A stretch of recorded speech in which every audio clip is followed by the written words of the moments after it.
everybody, welcome back. I hope you're doing well through these very uncertain times.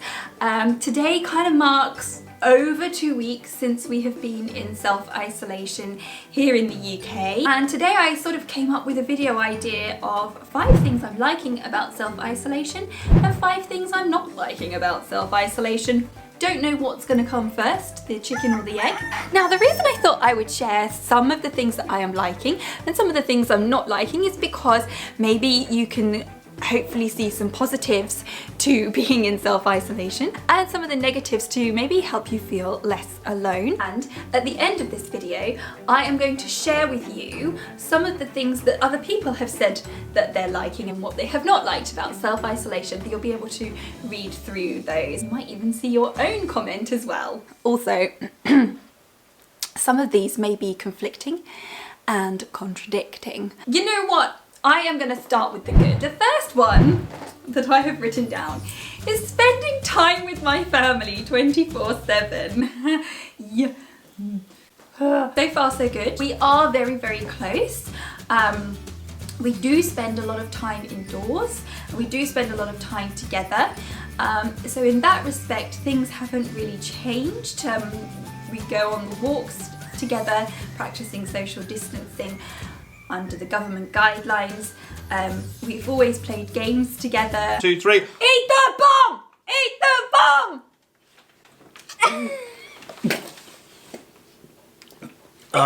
And he spat a bit. That wasn't too bad. The only thing that we haven't done is homeschooled DB. I'll be getting onto that in a minute. But it has been really, really nice being together so much so far. However, today, I think Sean is beginning to hit his peak and is feeling a little bit like a caged animal, but he's doing okay. The second one, which I'm loving because I'm not very good at this, is there's no rush. There's no rush, like, you gotta do this, you gotta get up, you gotta get your teeth brushed, you gotta brush your hair, you gotta get dressed, you gotta get out the door, oh my god, I gotta get to this appointment, I gotta do this. There is none of that at the moment, and it's actually quite nice. As a wheelchair user and someone with a disability, rushing is very, very tricky because it can lead to injuries. If you're rushing around, you can fall, you can misjudge things, you get very muddled. I know I do. And then you finally get into the car, which is a huge palaver, and then you've forgotten something. But there's none of that. Same with Daisy. She is not a fan of rushing. We've kind of got our routine, or we've tried to keep to a routine as best as we can, but there's no real rush with it. Do you know what I mean? It doesn't have to be dead on that time, just around about that time. Also, I think when you don't have to rush, you can sit back and you can kind of reflect on things and think about things. Because you're rushing around, you're kind of putting up all of these barriers for creative energies and ideas to come through. But not having to rush, you're letting those creative ideas and you're able to reflect and hopefully self-grow with that as well. So that's how I feel about it. Leading on not having to rush and sort of, letting those energies flow, it's really given me a sense of being able to reflect on the things that really matter and are really important. It's given me more time to be creative with Daisy Bell. She has been able to do a lot of cooking. We've done arty things and crafty things. The next one I've put is being responsible for Daisy's education, which is a very tricky one. I love the fact that I am responsible for it. I can kind of choose some topics and ideas, teach her practical things about life. As I said, she's done a lot of cooking with Sean and we've been able to learn new skills. And at the moment we're doing a little project that I've come up with about Peru, because we were watching a television programme, Race Across the World, on BBC iPlayer. Very good, highly recommend. They're going through South America and they go to Peru. My aunt has also been to Peru, so I thought it would be a great idea to do a little project on Peru, find out as much information as we can, and then Daisy is going to interview my aunt for the school newspaper about Peru. And I love the fact that I can get creative and bring a lesson to life and make it fun and exciting. The last thing that I am finding really positive and I am liking from this self-isolation is the coming together and the community spirit and the creativity. And I just love seeing, you know, the whole clap for carers.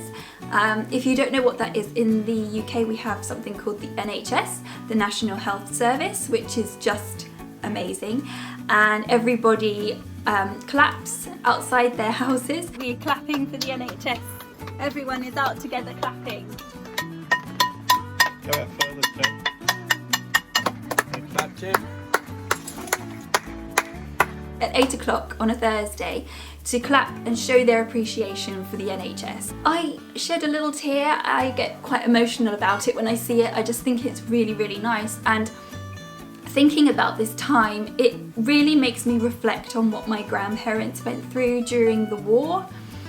And it's made me appreciate smaller things in life, like eggs and toilet paper, and not to waste things. It's really made me think of them a lot recently. Hopefully this kind of experience will wake us up to the fact that we do need to be more vigilant and more respectful and come together and be less selfish and less self-involved on our phones. Now I'm going to move over to 5 things that I am not liking about self-isolation. Is not being with my family. So obviously my extended family, so my mum and my dad, I can't just pop round and see us. My sister I'm very, very close to, and her family, we can't see them. And what's even more upsetting is that my sister has just had a little baby. Congratulations, Sister Wheels! So that's been really tough. The loss of life is really scaring me, and the way that this virus is snowballing so quickly. Yesterday in the UK we had the biggest rise in corona deaths, I think it was. But the fact that the UK have opened field hospitals, the Nightingale Hospital in London's XL, with over 4,000 beds and potentially 16,000 members of staff, that's scary. That hospital is empty at the moment, but to think that that's empty and they've made it because potentially it's going to be full, I mean, it's mind-blowing. And when this, you know, when it all first happened, all of the coronavirus like came out and everything, it's like, oh no, it's nothing, it's fine. And then it gets more and more and more serious. And now, like, yeah, I'm really worried because nobody knows, like, even if you're not at risk, as I said in my video about traveling to Australia, even if you're not at risk, you still don't know how this virus is going to affect you. Perfectly healthy people have been affected very, very badly. Another thing that gets me, that I don't like, is the uncertainty. So the uncertainty of our jobs, the uncertainty of my channel, Wheelsnoheels, the uncertainty of the economy, how things are going to be impacted upon when all of this is over, and how they're being impacted upon right now is really scary. So this one is kind of annoying me and getting on my goat, as it were. And that is pressure to be creative. I know I was saying that this is going to be quite conflicted. And I know I was saying how I was loving seeing people, you know, being really, really creative. But for me, I've got a household to run, I've got a daughter's education to deal with, and lots of things going on behind the scenes, like with my sister and everything. So I feel like there's a lot of pressure. I know I was going to do live TikToks, I've done a live friends quiz that was really good fun.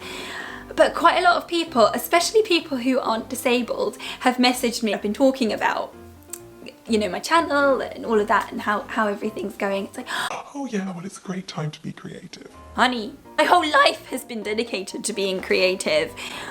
Everything I do is creative. I can't go from A to B like an average non-disabled person. I have to get to B in a very creative manner sometimes.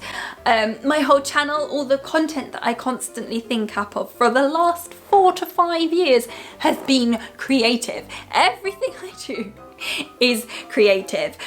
I have had nearly over 2 months of content I've been thinking about for months previous has had to be scrapped.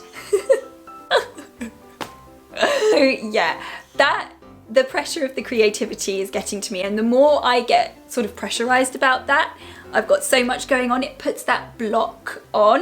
But it's also the time. I'm seeing all of these people, they're like, oh yeah, it's really nice, I've got all this time to chill and watch Netflix, and I'm so bored and all of this stuff. I'm like, oh, how can you be bored? I'm homeschooling, I've got stuff to do around the house, I'm still doing my channel. There's just not enough time. Anyway, that's one of my little gripes. I mean, it's nothing major compared to some of the others that we've been talking about. So the last one that is getting to me and I am not liking about self-isolation is how exhausted I feel. I was a little bit concerned last week because I was so exhausted, so achy and really struggling. I thought maybe I was coming down with something. Do you know that kind of feeling? I am feeling better this week, however, but it's exhausting, as I've been moaning about for the last 5 minutes. And with the home education, it's really hard. I am dyslexic and I struggle with English and I struggle with maths and I struggle with reading. So it is a real struggle. It'll almost be like saying to someone who can't read music, you've got to go and teach your daughter grade 8 piano now. Do you know what I mean? That's how I feel. But we'll get there, and I have learnt to not put too much pressure on myself or on Daisy or on Sean, and do the best we can. So those are the things that I'm liking about self-isolation, and those are some of the things I'm not liking about self-isolation. Obviously, those are just a few of the things. There's probably more, and we've just got to be thankful that we are in a position that we can save lives by sitting on our sofa, and we are doing the best we can. I do hope that everyone out there who is watching is well, and that you're keeping sane. I've got lots of videos. If you haven't managed to watch some in the past, go and watch some old videos, let me know what you think. And I will put up on the screen some of the things that people are liking about self-isolation and not liking about self-isolation. Thank you so much for watching, and I look forward to seeing you in my next video. Bye! Stop TikToking. Tell me one thing that you're liking about self-isolation. I get to stay in my pyjamas all day if I want. And can you tell me one thing you're not liking about self-isolation? I still have to do work. Alright, one thing I'm liking, well, is spending time with my beautiful wife Jem and my gorgeous daughter Daisy and my ugly dog Bindi. And not forgetting Tink. The thing I'm hating about isolation is being home. All the time. So maybe So I you're am gonna cracking. crack. Just a little. Yeah. There's a few cracks. Bindi, what do you like about self-isolation? I like to be with my humans all day. What don't you like about self-isolation, Bindi? I can only go for one walk a day.